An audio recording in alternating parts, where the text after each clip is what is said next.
A New York landlord can't evict a tenant because of the state's eviction moratorium, even though they've committed horrible acts of animal cruelty. And in Pennsylvania, the shooting of a tenant by a landlord has been found to be justified. I'm Tony, and this is Real Estate Investing and Landlord News. All right, so I have two articles for you today, and they're coming out of the states of New York and Pennsylvania. So there's a lot of things going on all over the country, and landlords, we really have to, just protect ourselves. And that's what these two articles really are about. So the first article is coming out of New York, and it's all about a landlord who's having a lot of trouble with some assaultive tenants who are just committing horrible acts of animal hoarding and animal cruelty. And they just can't get rid of these people due to the state's eviction moratorium. And the second article, it goes over a shooting that happened in Pennsylvania between a landlord and a tenant, and it was found that the landlord was justified in this shooting. And I'm sure that it's not a great story in terms of this tenant lost their life, but at the same time, landlords need to be able to protect themselves, because we oftentimes deal with more shady aspects of society. But before I get into those two articles, go ahead, hit the like and subscribe button. Maybe leave a comment down below and let me know what you want to see on this channel. I'm going to work to keep bringing you articles about the eviction moratorium and other news that's of interest to landlords. So the first article for us today comes from the New York Post, and it says, "Landlord can't evict tenants over animal cruelty attacks due to moratorium." Let's see what it says. Kanisha Gilbert has been trying to evict her tenants for a year, ever since they stopped paying rent and the feces and urine of their 21 dogs began seeping into the bedroom where her two young sons sleep.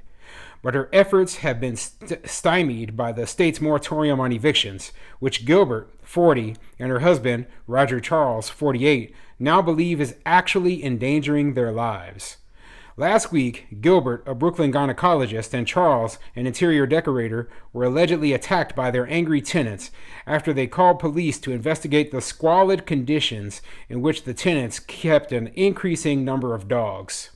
So, couple of things here, okay? From the way this article is written, it looks like the landlord actually lives in the same building as the tenants. So, they said that, the smell of the urine and such was seeping into their son's room. So this is one of those cases where you got bad tenants in the property, and you got a landlord who has to live in this exact same property with these tenants, and so they have to deal with all this garbage. Okay, dog hoarding, 21 dogs. Who has 21 dogs? They're either doing an illegal breeding operation or they're just hoarders. Okay, and they obviously aren't keeping things clean. If you can smell all the urine, you're gonna smell urine and feces if you got 21 dogs in an apartment. So yeah, it sounds like they've got some major issues going on with these tenants. I'm wondering if they put these tenants in the unit or if the previous owners have put them in and they just haven't been able to get rid of them, what the story is. But the New York eviction moratorium is basically keeping these people in place for now. They threatened to kill us, and they've threatened our children, Charles told the Post. Gilbert and Charles have been fighting in court since September 2020 to oust the tenants, at least one of whom has tried to stave off getting booted by filing a COVID-19 hardship declaration form proclaiming financial hardship due to the pandemic. Gilbert rented her upstairs apartment to a man and a woman in 2019. The pair left in January, but a few days later, the woman's son, Ravon Service, 26, moved in with some dogs, along with a second man named Tafaniel Mikard, 27, the landlord said. Yeah, that's a pretty common scheme right there. So people who normally you wouldn't be able to approve, or you wouldn't approve to rent your place, right? They will get their parents or a friend or another relative to come up, lease the place, and then they will never even move in, right? And then these other people will move in instead. So yeah, that's a pretty common scheme to try to get around tenant screening.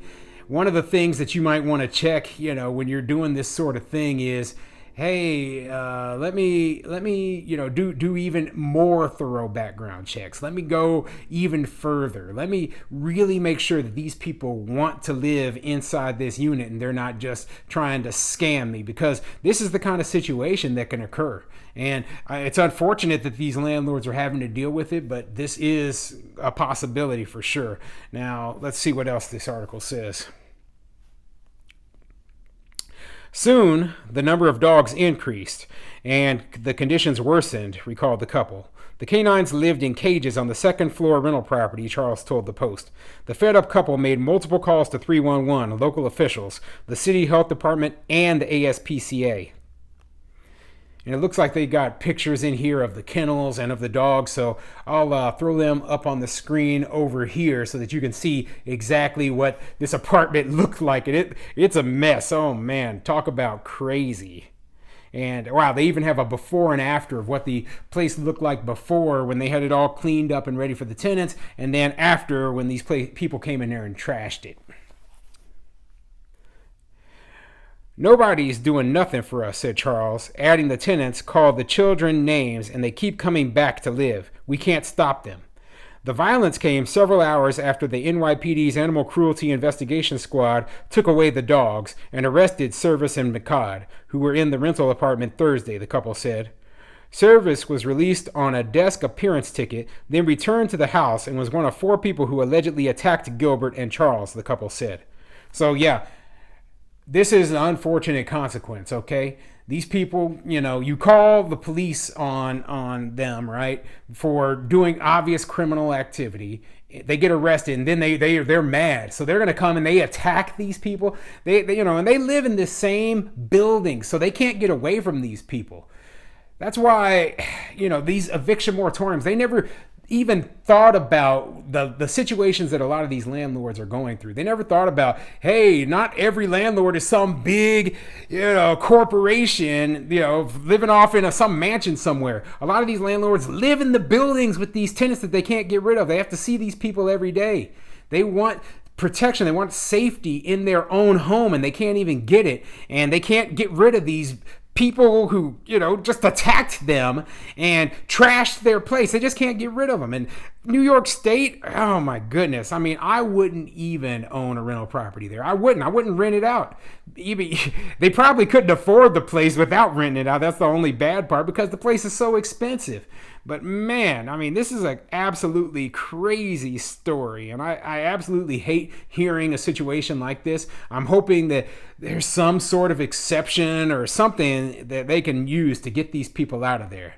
But going on the same topic of, safety and all of that for landlords, I have a second article for you today, and it's coming out of usacarry.com. And that actually, I don't usually go into this sort of source, but it's an open carry, or not an open carry, but a concealed carry, like a website for people who are in favor of that, right? So, as I've told people before, I am a law enforcement officer, so I do believe that people have a right to protect themselves, and I do believe people have the right to bear arms, especially landlords who work in oftentimes dangerous situations and shady neighborhoods, and some of our tenants aren't the best people. Now, I'm not saying that we should just randomly be shooting people, but we should be allowed to defend ourselves.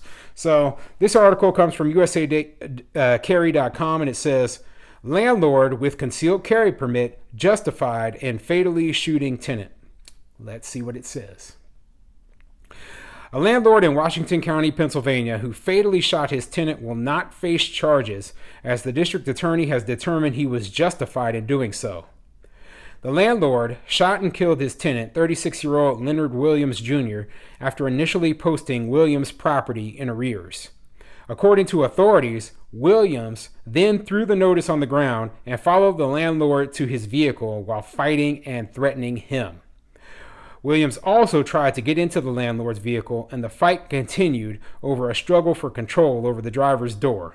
The landlord, who has a valid concealed carry license, then shot Williams, saying he feared for his life.